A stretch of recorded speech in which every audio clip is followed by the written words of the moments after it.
why real estate? How were you introduced to real estate? My. With rental property specifically, you're making cash flow every month. Your property is appreciating in value. The tenants, when they pay the rent is actually paying down your mortgage. So you're making front end money from cash flow. You're making back end money from the mortgage getting paid down. And then you're getting, future money just from the appreciation of the property. And on top of that, you're getting tax benefits. So it's really hard to mention. You asked why real estate, and then how did I get into it? How did you get into real estate? So, pivotal point in my life.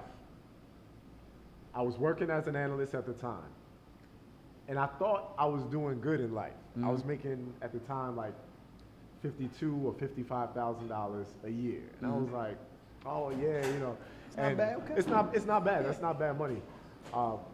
What ended up happening was that I ran into some issues job-wise where I essentially got on the bad side of one of my supervisors. And then that supervisor encouraged the other supervisor to also be on my bad side. How many people been there before? And the worst part about this situation was that I had just gotten married. My wife is right here. She's been with me. My wife. Yes, this is my wife. And we had just gotten married. And I remember when this situation happened, any other time in my life, if I was going to lose my job, it wouldn't have been as bad.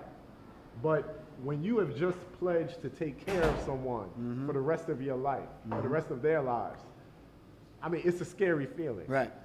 And I remember I was at church one day, and I ran into a woman who used to babysit me when I was a child. And she had her fiance with her.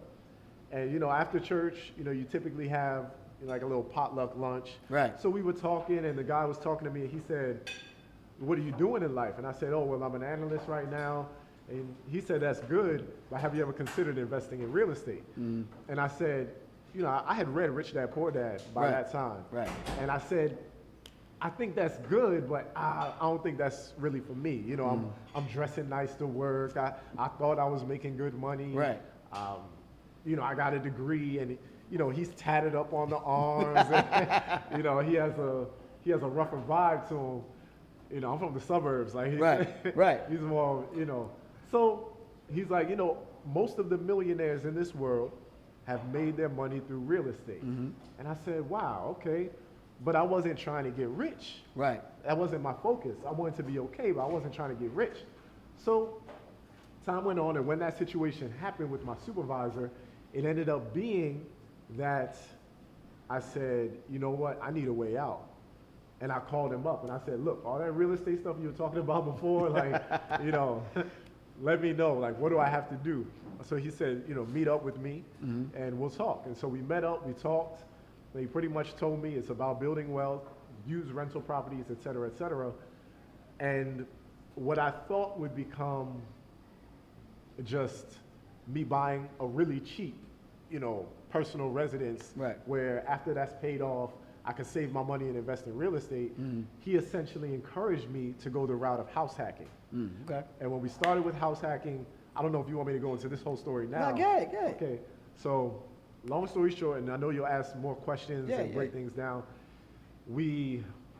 I was doing a ton of research. I'm talking about, I was studying biggerpockets.com all day long, listening to podcasts, reading websites, watching YouTube videos, and taking in a lot of information.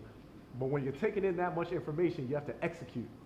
So my execution was doing analyses, running cash flow numbers, going on different like Zillow, Realtor, searching for properties. Anyway, long story short, we settled on a triplex 3-unit property in Windsor Mill.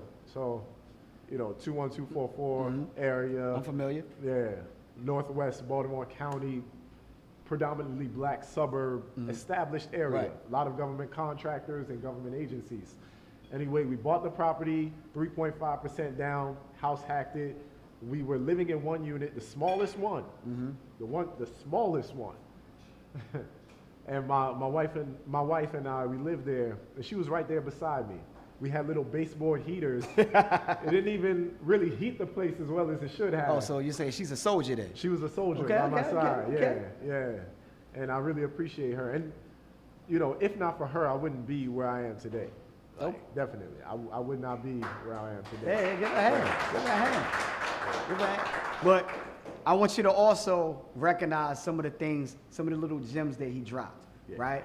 One of the first things is, which I hear a lot of, you have a lot of people, they do a lot of research. They listen to podcasts. They do all of these other things, but then they don't execute. Yeah. They don't apply those things. So that's the number one thing. You have to apply these things. Yes. Right?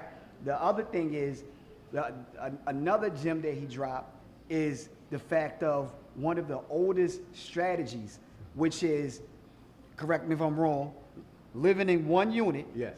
While you're renting out the other units, Yes. allowing those units to pay your mortgage. That's correct. And then once you get to a certain point, then you buy another one. Exactly. Then you rent out this particular property, and you do it all over again. That's right. Okay. So you're saying that you're looking for something that's more passive. That's you'll do something one time, and then you make money, over the course of time, over and over again, not doing the hard work on a Absolutely. regular basis. Absolutely. I can understand that. So